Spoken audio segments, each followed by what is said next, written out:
Hey everybody, welcome to this chapter of Backyard Abundance. This is all about getting your game on and having a very clear plan on what you're going to put in each of your garden beds so that abundance becomes reality.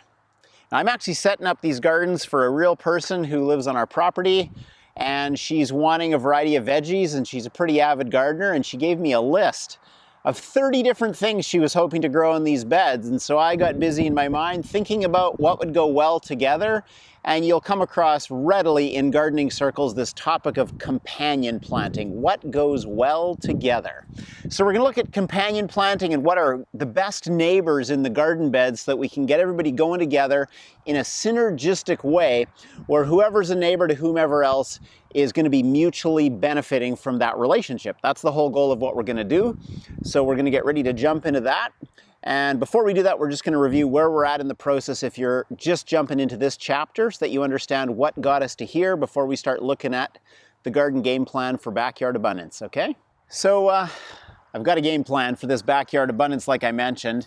And before we jump into it, I do just want to show you, I've got this thing all sketched out on cardboard. And I've got my handy dandy asparagus pointer so I can show you where to go and what to do and just a few ideas and suggestions. But before we go there with the asparagus pointer, just want to review, if you're new to the chapter, where we've come from on the Backyard Abundance plan on the whole digital book of what you could be looking at.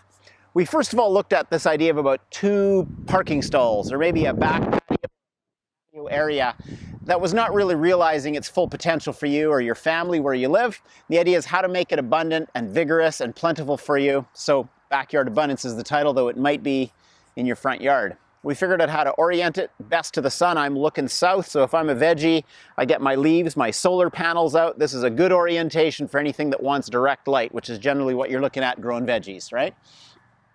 Then we scoped out an area that was manageable. This is about 6 paces by 7 paces, so think 6 meters by 7 meters. If you're dealing with standard measurement, it's about 100 feet around, so that if you buy 100 feet of fencing for deer proofing, that works really well. We put down cardboard and chips to cover everything so that there was no weeds or grass coming through. There was no need for chemicals, no need for digging, just free ingredients, cardboard and chips. Then we built 3 garden beds using 3 different materials that each one's kind of reflecting a different budget, different amount of time or energy you want to put in depending on your preference. We filled each bed with layers or lasagna type top of layers so that there would be minimal weeding, good moisture control, lots of nutrition coming to the plants. We set up deer-proof, rabbit-proof perimeter with just simple tree stake fence posts, netting around there, have a gate that kind of opens like a shower curtain just on a slide. Set up drip irrigation, going to every one of the beds, and each of the 3 beds has either 2 or 3 rows of drip irrigation, and every 30 centimeters or every 12 inches there's a drip. So we're just going to target a plant to be planted as a seed or as a start right at each drip. So that's kind of an overview of what got us to this point, and now we're ready to actually talk about what we're going to plant where and what's the best companion plants to put together related to that orientation, and most of all, what's your appetite? What do you want to grow? So let's look at that. Okay guys, so we're all ready to show you the sketch out on cardboard just so you can see what we're talking about. Main idea that I'm working with, don't you love my asparagus pointer by the way, is we're trying to set up companion synergistic relationships where the plants that are neighbors are going to help each other out. So one is either going to attract good insects or repel insects that are going to be targeting and harming a plant, possibly bringing up nutrition from the soil, or they're going to complement each other in terms of the shade or the nutrients they bring to each other. I've noted here just kind of little compass rose which way is south, so when I talk about in front of or behind of, I'm talking about kind of the tall person blocking you from the screen versus the short person who's not blocking you from the screen. You want to think about that because all the leaves of the plants are solar panels. You got to orient the tallest stuff to the back of the garden or the north end of the garden so that the little stuff at the front gets lots of sun and attention, right? So just noted here that it's about 7 meters along the side. That might not be the side you're working with, but just to show you the constraints we're working with. And it's about 6 meters along the front, so a 6 by 7 meter, which is, going to work out to close to 100 feet around the whole perimeter if you look at that almost. We've got 3 beds, each are about 1.5 meters by about 4 meters, or about 4 to 5 feet wide by about 12 feet long, and the little dotted black lines here are the drip lines for the irrigation. So there's 2 in this bed and there's 3 in each of these 2 beds, so a total of 8 drip lines. So now I'm just going to show you, walk you through what I've chosen as my planting plan here, which is a really great thing to sketch it on paper like this. I've taken the list from the person for whom I'm building this garden, and I've put in what I think is going to work best. So you can see here I've chosen along this back wall of the garden where I can put something tall that's not going to shade anything else, pole beans. If it was the other end of the garden, I might use bush beans. Pole beans will grow taller, they'll take a little longer, but they'll give you way more harvest per square foot if you have pole beans. So we'll have to put in some poles to plant the pole beans, and we'll plant the seeds right where the drip spots are on the irrigation line. Cucumbers are going to spill over a bit, so they're at the end of a bed where they can hopefully spill into the walkway or the pathway. And then along this drip line, I'm going to put 2 things like pairs of. I'll have tomatoes and peppers on one side of the line and probably put cages around them to protect them and help them vine up and grow, and then beets and radishes along there. Now I'll just turn the planting plan a bit so you can see it well there.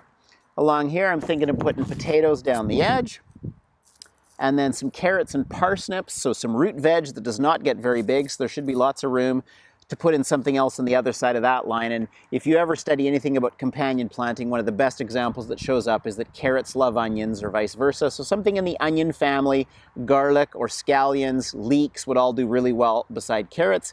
And then lots of mixed greens for the salads and the fresh things, right?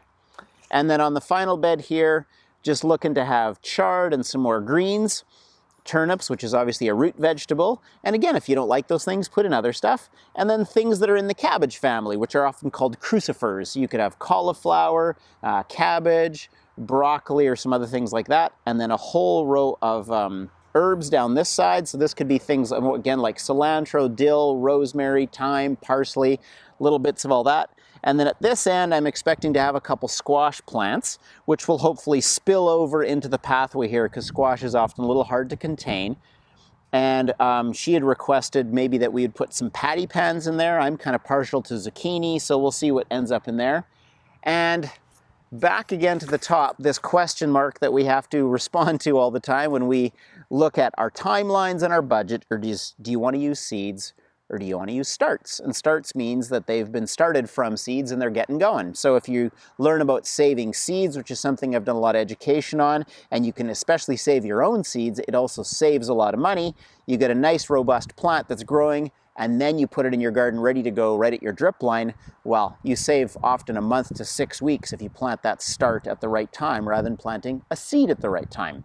But if you're starting from almost nothing in your garden plan, you might just buy some packets of seeds and start everything from seed. So those are options based on budget, based on time, and what resource you have access to. Either one's as good as the next, it's just a matter of what you choose. So that is the whole deal on cardboard of the Backyard Abundance, and my goodness, it's time to start planting. Here we go.